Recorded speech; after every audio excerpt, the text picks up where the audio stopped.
દ્વારકાધીશ, હર હર મહાદેવ। તો મિત્રો સ્વાગત છે ફરી આપણા એક નવા વિડીયોમાં। તો ફાઇનલી આપણે આ જવાનું છે મહારાષ્ટ્ર માંગી તુંગી એ પહાડ ચડવા। તો મિત્રો આપણે સવારના નીકળ્યા હતા 6:30 વાગે, અત્યારે વાગી જશે 9 ઉપર થયું ને આપણે હવે આહવા પહોંચવાના, ખાલી 15 કિલોમીટર દૂર છે। પણ વચ્ચે જો વ્યૂ કેવો આવે સરસ મજાનો, હું તમને આખો વિડીયો બતાવું સુરતથી કેટલું થાય ને કેટલો સમય ચડતા થશે ને મસ્તનું છે જગ્યા આમ માંગી તુંગી। પણ વચમાં છે ને તમે કોઈ પણ જગ્યાએ જાઓ ને ડાંગમાં આવો ને એટલે ખાલી ડેસ્ટિનેશનની મજા નહીં, છેક સુધી સફરની મજા લેતા લેતા જવાનું। તમે વ્યૂ ચેક કરો, જો આવો વ્યૂ છે મિત્રો, સરસ મજાનું વ્યૂ આવવાનું છે। અને અમે 4 મિત્રો છીએ, 2 એક્ટિવા લઈ લીધી છે અને જો આ ફોટોગ્રાફી કરવા માંડ્યા। બાકી તમે જોડાયેલા રહેજો, આજના વિડીયોમાં તમને ખૂબ મજા આવશે। આપણે સરસ મજાની જગ્યા તમને બતાવવાના છીએ, જોડાયેલા રહેજો વિડીયોમાં કન્ટિન્યુ। તો ચાલો મિત્રો હવે આપણે સફરનો આનંદ કરીએ। આ છે ડાંગ જિલ્લાના સરસ મજાના વાંકા ચુકા રોડ, અને ચોમાસા દરમિયાન અહીં લીલુંછમ વાતાવરણ હોય છે। તમે જોઈ શકો છો ખુલ્લું મેદાન હોય છે, ડાંગ જિલ્લાના નાનકડા એવા ગામડા। અને આ જે તમને દેખાય એ છે ડોન હિલ સ્ટેશન। માંગી તુંગી ડોન હિલ સ્ટેશનથી માત્ર 35 કિલોમીટર દૂર છે।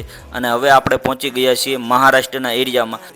ડોન હિલ સ્ટેશનથી તમે સહેજ આગળ જાઓ એટલે કે ડાંગ જિલ્લો પૂરો થઈ જાય અને મહારાષ્ટ્રની હદ શરૂ થઈ જાય। તો મિત્રો તમે જોઈ શકો છો આપણે જે સામે દેખાય એ જ છે માંગી અને તુંગી નામનો પહાડ। તો મિત્રો ફાઇનલી હવે આપણે પહોંચી ગયા માંગી તુંગી। હવે તમને દર્શન કરાવું, જુઓ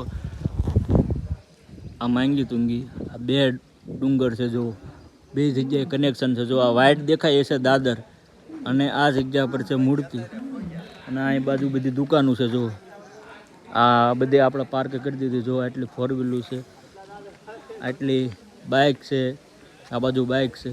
અને હવે આપણે અહીંથી નાસ્તો લઈ લઈશું, પાણી લઈ લઈશું અને સીધા ચડાઈ કરવી। વાગ્યા છે 12:30, ખરા તડકાના ચડવાનું છે। આ જો વરસાદ એટલો બધો છે નહીં, આજ ખાસ છે નહીં, સેજ ફરફર આવી ઘડીક, બાકી હવે ચડવી અને તમને બતાવું હવે જે એક્ચ્યુઅલ વ્યૂ આવશે, એટલે જોડાયેલા રહેજો, મજા આવશે। ઉપર જો દાદરા છે, ત્યાંથી આપણે ચડશું, કેટલો સમય લાગે ને તમને બતાવું। જો આ દાદર દેખાય, ત્યાંથી આપણે ચડવાનું છે। તો નાવ સ્ટાર્ટ। આપણે લઈ લીધા છે કેળા, થોડીક ઘણા પલેકા લઈ લીધા, પાણીની બોટલ ને જો આ બધા આપણા ભાઈબંધો છે, આ કેળા લઈ લીધા છે। વિપિન કિંગ કેમ છે, સડી એકાય છે? ચેડા ખાઈ ને એલર્જી કેળા બેળા ખાઈ। આ ભાઈ વિજ્જા ભાઈ કેમ છે, વિજ્જા સડાય છે? એમાં બીજી વાત ન હોય। વિજય બારડોલી, વિજય માધ્યપરા, વિપિન કિંગ ને અંકુર સાંકળિયા, બોલો હવે હર હર મહાદેવ। હવે ચડવી આપણે ભાઈ, ચાલો। ફાઇનલી અમે ટ્રેકિંગ ચાલુ કરી દીધી છે। વાગ્યા છે 1:25 થઈ, 1:30 વાગ્યો।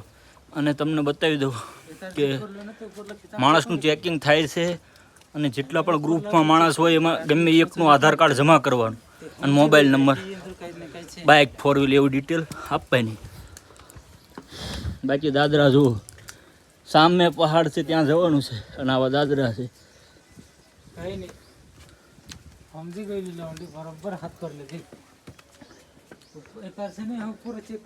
તો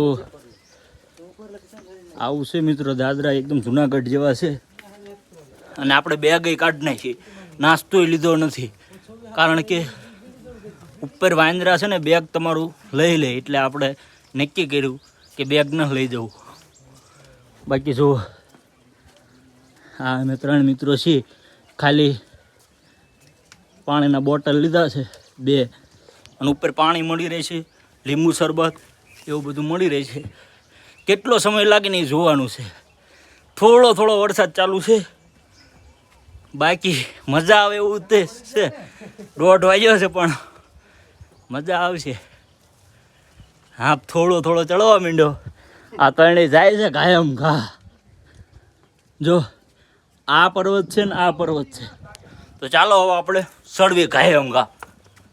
તો મિત્રો માંગી તુંગી વિશે હું તમને સહેજ માહિતી આપી દઉં। તો મિત્રો માંગી તુંગી એ માત્ર હિલ સ્ટેશન નથી, પરંતુ જૈન લોકોનું એક તીર્થ છે। એટલે અહીંયા જૈન લોકોના ભગવાન ઋષભદેવની 108 ફૂટની પ્રતિમા આવેલી છે, જે આ પહાડમાંથી જ કોતરીને બનાવેલી છે. એટલે આ એક પ્રાઇવેટ પ્રોપર્ટી પણ છે. એટલે તમારે ગમે ત્યારે આવવું હોય ત્યારે આ જગ્યા પર તમારે પરમિશન લેવી પડે અને પહેલાં પૂછવું પડે કે માંગી તુંગી ઉપર ચડવાનું ચાલુ છે કે બંધ. આજે તમે દાદર જોઈ શકો છો તે જૈન લોકોએ પ્રાઇવેટ પોતાના પૈસાથી બનાવેલા છે. એટલે તમારે અહીંયા આવવું હોય તો સવારે 100 થી 3 વાગ્યાના સમયમાં જ આવવું પડે. બાકી તમે આવશો તો આ ગમે ત્યારે બંધ હોય. એટલે તમારે અહીંયા પહેલાં પૂછીને આવવું, બધું જાણકારી લઈને જ અહીંયા તમારે ચડાઈ કરવી. Country boy stepping, yeah, I'm country boy stepping, yeah. Why they mad at a man like me? I went too crazy. Better take that knee and kiss my ring, cause I be royalty. Everywhere I go, my scene, and they be hating. That's such a lame thing, yeah, y'all be lame things. I could never ever go outside like that. Yeah, my people got my back, and I know that that's a fact. So I won't worry about a thing, I'm okay. અડધે પગી ગયા, ફાટી રહી છે. અને ઓલી મૂર્તિ છે અહીંયા જવી ન જવી રામ જાણે. જો આ જે દાદર છે અહીંયાથી જવાય પેલી મૂર્તિ પાસે. એ પાછું આવવા માટે અહીંયા દાદરે જ જવું પડે.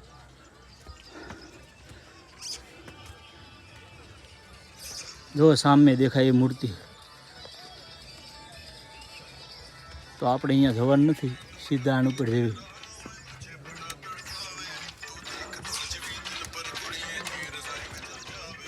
જો એક આ પર્વત છે. ફાઇનલી જવા દઉં હળું હળું. ફાઇનલી મસ્ત વાતાવરણ થઈ ગયું છું. વરસાદ છે ચાલુ થયું. વરસાદ પડે ને એટલે સારું લાગે. બાકી વિદ્યા કેવું છે? એક નંબર હો, એકવાર જરૂર આવજો. આ ટોંચ્યા જવાનું છે આ દાદરથી. જો આમ ફરીને છે. આ માંગી હોય તુંગી હોય, બેમાંથી એકનું નામ છે. એક નામ માંગી ને એક નામ તુંગી. પાછો બંધ થઈ ગયો. જો દાદરા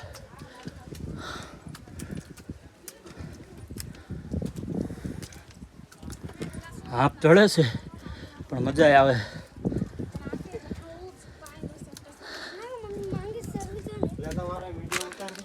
જો મિત્રો મસ્ત મજા આવે. તો મિત્રો આ બાજુનું જે છે ને પેલો જે અણીવાળો એનું નામ છે તુંગી અને સામેનો સાઈડ છે એનું નામ છે માંગી. તો આપણે પહેલાં જઈશું તુંગી. જો આનું નામ છે માંગી. જો નીચેથી વ્યૂ જો છેલ્લો સપાટ દાદરા આવે એકદમ.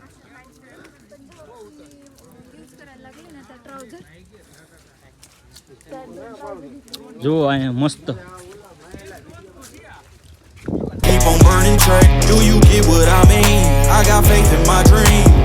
Oh, it's been a long hard road. Gotta go home. Yeah. Oh, and I know you. થાક લાગે પણ ઉપર આવીને એટલે આમ બધો થાક ઓગળી જાય. એટલી મસ્ત મજા આવે એવું છે ઉપરથી. તો અહીંયા ફોટોગ્રાફી રીલ ને હું અહીંયા જ ઉતારશું. જુઓ તમે સરસ મજાનો વ્યૂ છે અહીંથી. વિદ્યા સ્ટોપ કરી દો. જો અહીંયા આપણે ઘડીક રીલ બીલ ઉતારી લઈએ. મસ્ત મજાનું છે અહીંથી વ્યૂ. અને નીચે જુઓ કેટલો મસ્ત વ્યૂ આવે. જો અહીંયા એકદમ દાદરા છે નજીકમાં. અહીંયા છે આ તુંગી અને પર્વત જુઓ એકદમ ઘોડાની નાળ હોય ને એ ટાઈપનો છે. જો મોરલા બોલ્યા આ દાદરીથી આપણે આવ્યા. જો આ રહ્યો એ માંગી અને આ તુંગી. જે હોય કન્ફ્યુઝન છે ભાઈ. આ બાજુનું છે એનું નામ તુંગી અને આ બાજુનું છે એનું નામ માંગી. એટલે બે પર્વતનું નામ છે અલગ, માંગી તુંગી. જો વ્યૂ જો. બસ અહીં રીલ ઉતારીને મજા કરી મિત્રો. ઉપરથી તમને વ્યૂ બતાવું. તો મિત્રો ફાઇનલી અમે ઉપર ચડી જાય છીએ ને હવે છે ને અમે છે ને આખું ચક્કર લગાવી છીએ. પણ વાંદરાની એવી બીક લાગે છે ને મોબાઈલ લઈને ભાગે છે. જો સેફટી માટે વિજ્ઞાન રાખ્યો છે સ્પેશિયલ એક ખોટું લઈને. બાકી જુઓ આ અમે છે ને ચક્કર લગાવી છે. જો અહીંયા ઠેઠ સુધી છે ને કોતરણી કરી છે. અને આ બુદ્ધ ભગવાનના જ બધું છે.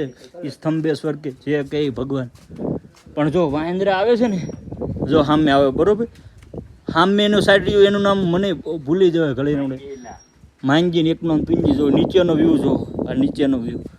અને આમ બધા ચક્કર લગાવી છે. પરિક્રમમાં જ છે. એક તરફનું આમ કેમ શિવલિંગ હોય એમ છે ઉપર છેલ્લે છે. તમને આગેથી આમ દેખાય છે નાનું ઊંધું પણ છે બહુ ભવ્ય મોટો પહાડ જ છે નેચરલ. તમને એમ લાગશે કે આ કોઈ કોતરણી કરી છે પણ એવું નથી. ઓરિજિનલ છે પાણીનો. જો બસ આવું કંઈક છે યાર. તો બસ મિત્રો આપણે વિડીયોમાં આટલું બતાવી છે.